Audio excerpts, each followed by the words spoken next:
नमस्कार दोस्तों, आप सभी का हमारे YouTube चैनल में स्वागत है।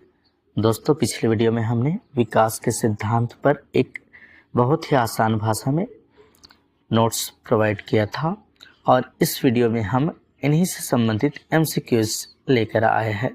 तो बिना देर के स्टार्ट करते हैं। तो आज का पहला प्रश्न है, विकास की प्रक्रिया कैसी होती है?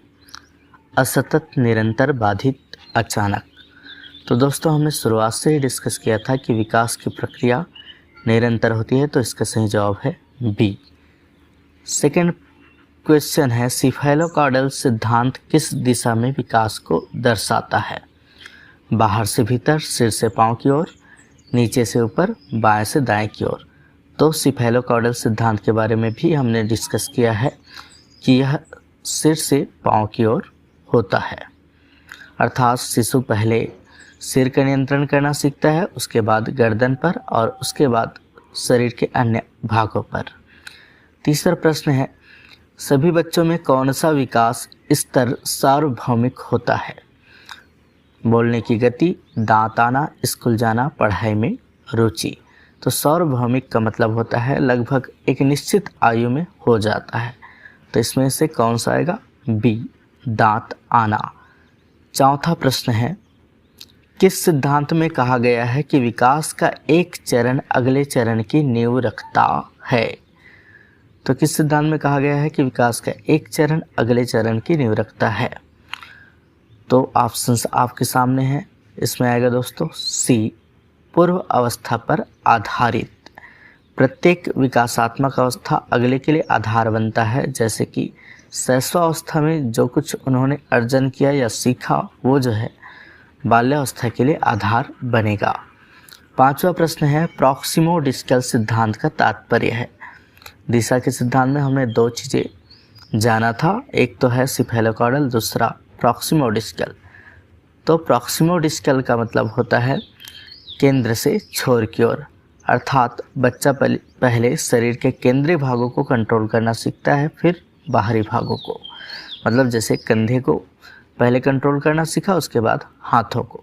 छठा प्रश्न है, विकास की कौन सी विशेषता बच्चों के बीच तुलना करने से रोकती है? निरंतरता, क्रमिकता, जटिलता, व्यक्तिगत भिन्नता। तो क्या आएगा इसमें? हर बच्चा अपने आप में यूनिक होता है, अद्वितीय होता है, तो ये है व्यक्तिगत भिन्नता। इसलिए हमें जो है ज़्यादा तुलना नहीं करना चाहिए।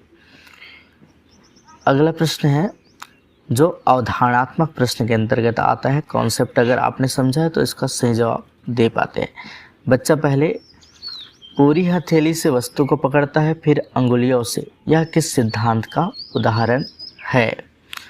तो पहले बड़ा चीज़ कर रहा है व्यापक स्तर पर, फिर उसको छोटे स्तर पर लागू कर रहा है। तो यह है सामान्य से विशिष्ट का उदाहरण। विकास जो है सामान्य से विशिष्ट की ओर होता है, जैसे पहले पूरे हाथ को चलाना सीखा, उसके बाद उंगलियों को।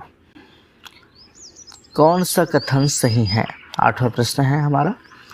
तो आपके पास 4 कथन है, जिसमें से कौन सा सही है? तो पहले, विकास केवल शारीरिक होता है। ये तो गलत है, केवल शारीरिक नहीं होता। हमने पढ़ा था विकास बहुआयामी होता है, जिसमें बहुत से प्रकार के विकास होते हैं। सभी बच्चों का विकास समान होता है, ये भी गलत है। विकास निरंतर प्रक्रिया है। तो विकास निरंतर प्रक्रिया है, ये सही है। तो यही इसका सही जवाब है दोस्तों। अगला प्रश्न देखते हैं, किस विकास सिद्धांत में कहा गया है कि मानसिक, सामाजिक और शारीरिक विकास एक दूसरे पर निर्भर होते हैं? ऑप्शंस आपके सामने हैं। तो इसमें आएगा एकीकरण के सिद्धांत। विकास के विभिन्न क्षेत्र आपस में जुड़े होते हैं। एक क्षेत्र का विकास दूसरे क्षेत्र को प्रभावित करता है, ये कहता है एकीकरण का सिद्धांत। 10वें प्रश्न में नीचे दिए गए में से कौन विकास की असमान गति का उदाहरण है? विकास की असमान गति मतलब का उदाहरण कौन सा है? ये देखिए, ऑप्शंस आपके सामने है। बच्चा बोलने से पहले सुनता है, बच्चा जल्दी दौड़ता है लेकिन देर से बोलता है, बच्चा पहले बैठता है फिर खड़ा होता है, बच्चा पहले वस्तु को देखता है फिर छूता है। तो विकास का समान गति क्या कहता है कि विभिन्न प्रकार के जो विकास है वो अलग अलग समय में होता है, मतलब एक ही टाइम लगे या एक समान गति से हो ये ज़रूरी नहीं। तो इसका सही जवाब क्या है? सी, बच्चा जल्दी दौड़ता है लेकिन देर से बोलता है। अगला प्रश्न है, विकास के सिद्धांतों के अनुसार सीखने का आदर्श काल किस अवस्था को माना गया है? तो इसका सही जवाब है दोस्तों शैशवावस्था। शैशवावस्था में मस्तिष्क तेजी से विकसित होता है और नई चीज़ें सीखने की क्षमता सबसे अधिक होती है। 12वां प्रश्न, एक बच्चे की भाषा उसके विकास क्षमता उसके सामाजिक परिवेश पर निर्भर करता है, यह किस सिद्धांत से संबंधित है? तो भाषा सीखने की क्षमता जो है उसके सामाजिक परिवेश पर निर्भर कर रहा है, मतलब एक क्षेत्र का विकास दूसरे क्षेत्र पर निर्भर कर रहा है या आपस में संबंधित होते हैं। तो ये है एकीकरण का सिद्धांत। सही जवाब है सी। अगला प्रश्न देखते हैं, विश्लेषणात्मक प्रश्न के अंतर्गत आपको जो है मिलान करना है, ठीक है। तो देख लीजिए इसमें कौन सा मिलान सही है। तो सिफेलोकॉर्डल का मतलब हमने पढ़ा था सिर से पाँव, तो दूसरा वाला आएगा। उसके बाद प्रॉक्सिमोडिस्कल भी पढ़ा था हमने, ठीक है।